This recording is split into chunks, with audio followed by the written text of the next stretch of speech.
Yo, what's up with it, y'all? What's up with it, y'all? I want to talk about the game real quick, man. Warriors versus the Minnesota Timberwolves.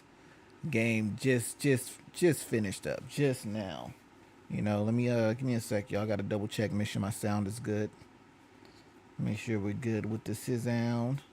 Cause y'all already know how we gets disound. So let's see. Dude, you didn't turn the light on for her back there, bro. Oh, that's my fault. I was thinking I was gonna bring her in by now. I thought I'd bring her in by now. Okay, yep, sound is good.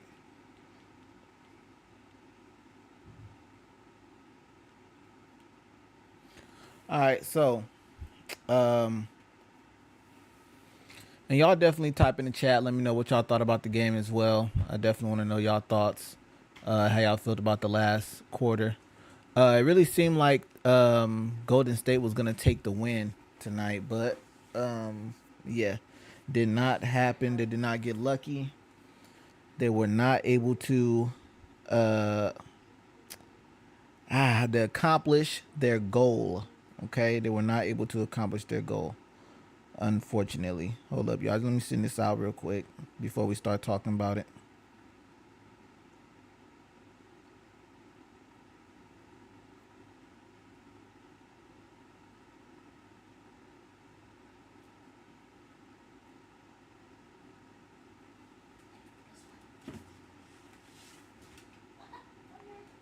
Just bear with me, y'all. She was already ready to come back in, huh?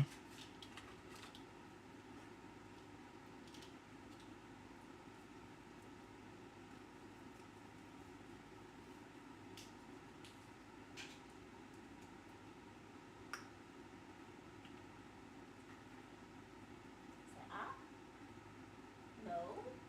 Come on. No. Bear with me, bear with me, bear with me. Nope.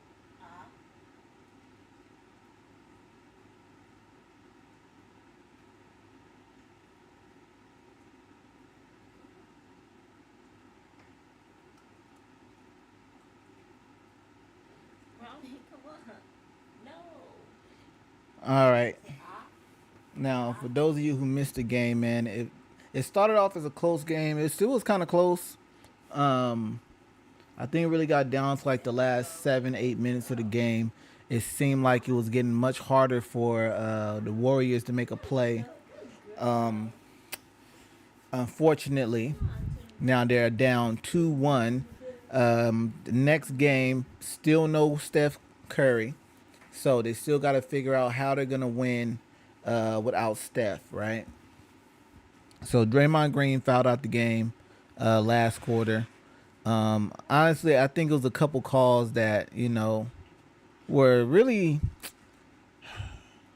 I don't know. I just think it was ticky tack fouls, man. One foul they called, they both was jostling for position. And I see players do this all the time to where they might grab each other's jersey and stuff like that before, trying to go up or making a move. And, it's a light grab, let go, they go for the rebound or whatever. And no foul is called. But this time they called the foul on Draymond Green. And then on the baseline drive from Alexander, they called him for another foul. And that pretty much fouled Draymond Green out of the game. All right. So Draymond pretty much in foul trouble the whole game, pretty much. Pretty much.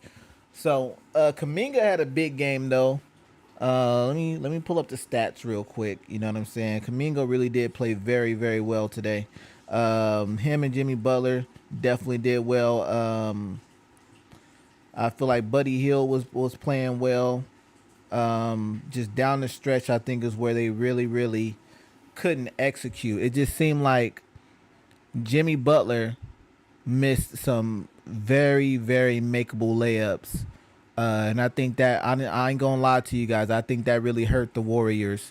That and then the fact that Anthony Edwards caught fire. He caught fire. He started nailing his threes, driving the basket. One person that I probably think is the MVP of the Timberwolves right now is Julius Randle because it's really It's not a lot of people that can defend Julius Randle. Julius Randle isn't a stand outside the 3 point line and shoot threes all day type of player. He's the type that's going to be aggressive and bully you to the inside to get his points. That that is the biggest addition to this team to make them even better. And the fact that once they got rid of Carl Anthony Towns and brought in Julius Randle, you brought in someone who does not shy away from getting in the paint and getting aggressive down there. Towns resorted more so to the outside and shooting the three. Sup, Zeus? Salute, salute. Said Anthony Edwards was so hot on the court. Facts, he did. He did. He got hot, bro. He got hot, bro. Um, Let me read you guys a couple of stats real quick, right? And I don't know why they didn't play Trace Jackson Davis a little bit more too. Like his energy is necessary. Him and Kaminga. I think having those two young cats out on the floor is going to help them to be able to push. And plus Trace Jackson, I think would be a better defensively on like a Julius Randle, just being able to put his hands up, being able to take the contact, and be able to go right back at him. You know what I mean? I feel like uh, and switching him and Draymond Green out on Randall is probably going to be the way to go. But yeah, that's what I would do. That's just my thoughts on that. But like I said, Jonathan Kuminga was like my standout performer this game. I feel like there's been clutch in the game to where he made a play and he did the right thing and got the bucket. He dropped 30 points tonight, 3 assists, 6 rebounds. I can't see the blocks and the steals. I didn't really see him make too many blocks or many steals, so I can't really say anything to that. You know what I mean? Jimmy Butler did put up 33 points, 7 assists, 8 rebounds. And then Buddy Hield, 14 points, 5 assists, 4 rebounds. I feel like down the stretch there was a few plays to where they could have drew something up for Buddy Hield instead of having it just set for Jimmy Butler to try and drive and get a bucket. Because that's the thing too. Jimmy Butler had Nas Reed on him, and he had that drive each time. But once they started to collapse on the weak side, it opened up. It closed off one side of the court to where Jimmy Butler couldn't really get a good look over there. And so now we got the side that we know you can clearly see. We got this side covered. Now you got to figure out what you're going to do over here. So the zone that they had set to stop that was really, really good.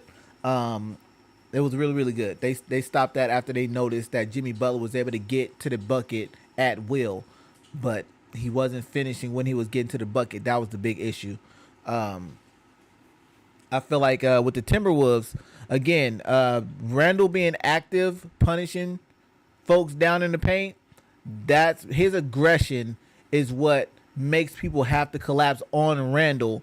You know what I mean? To make sure he doesn't get an easy inside bucket. And then Anthony Edwards being able to drive or shoot the three, that started to make him a threat once he started hitting his shots.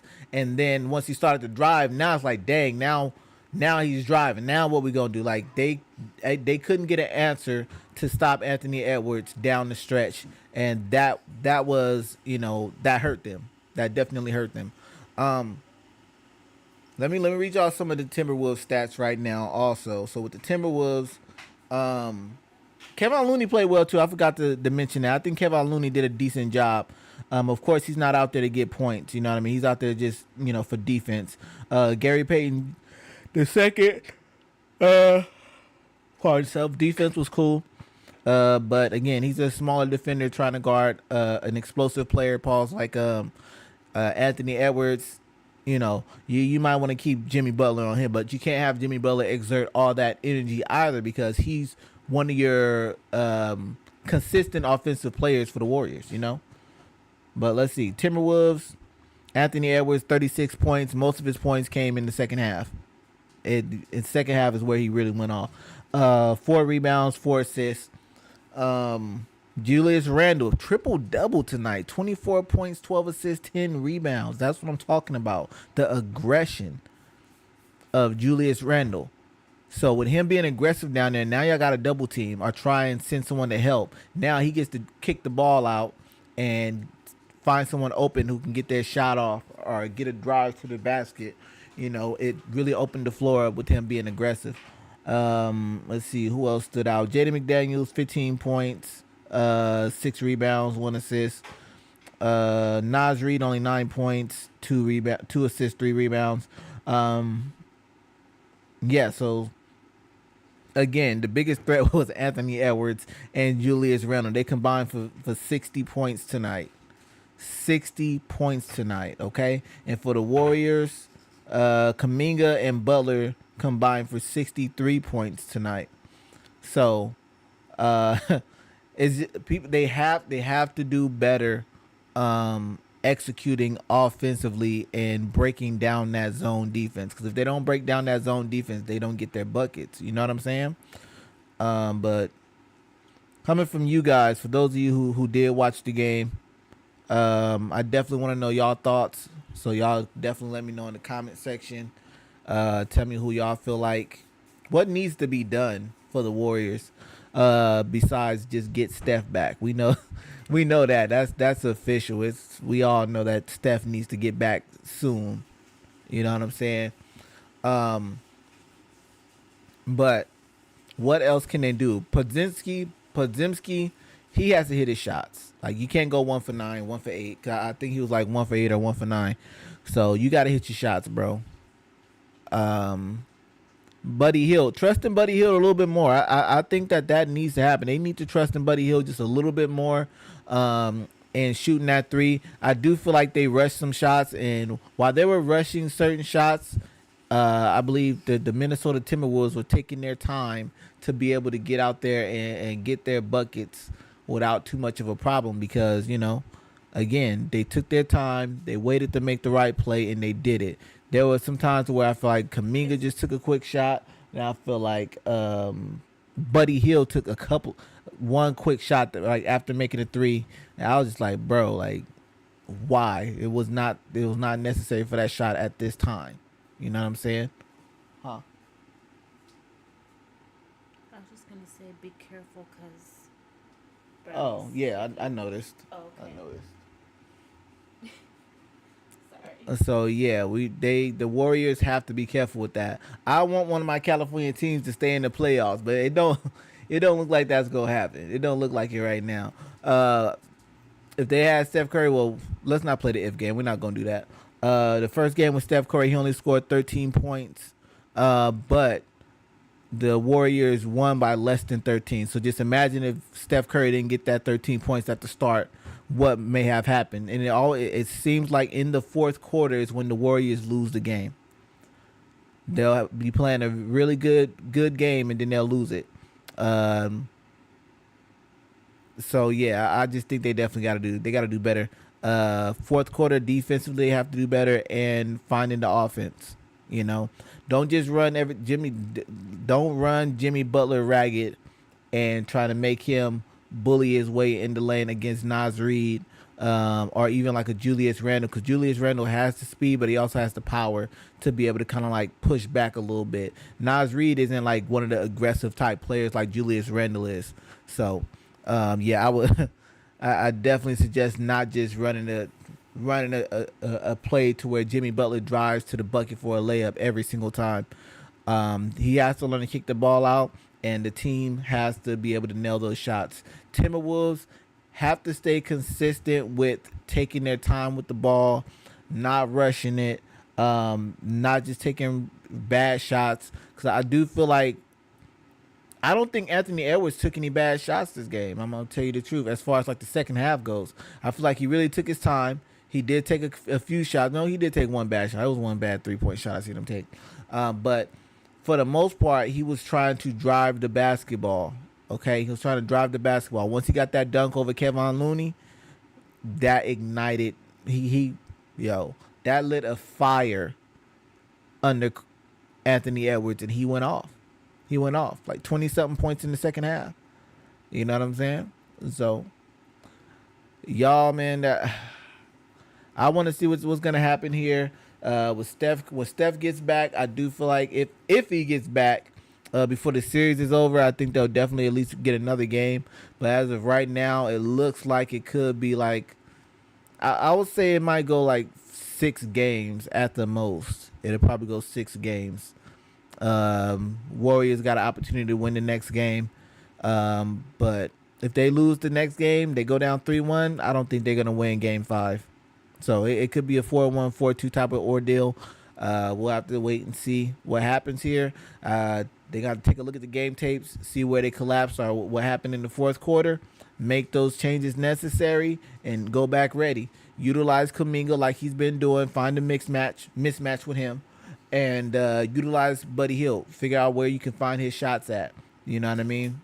He has to find his shots, and that's what Jimmy Butler is there for. That's what he's been doing. But I just think that in this game, he started to rely on just the drive and trying to lay it up a little bit too much. And with that, they waste time every single time, which leads to a rush shot. You know what I'm saying? So we'll see how that goes. But y'all let me know who y'all think is going to win this series. Yeah, just let me know who y'all think is going to win this series. And we're going to leave it at that. But y'all already know what it is, man. It's your boy 1C Slim, aka Christopher Knox. This right here, Still Maintain Sports, where we hold our own.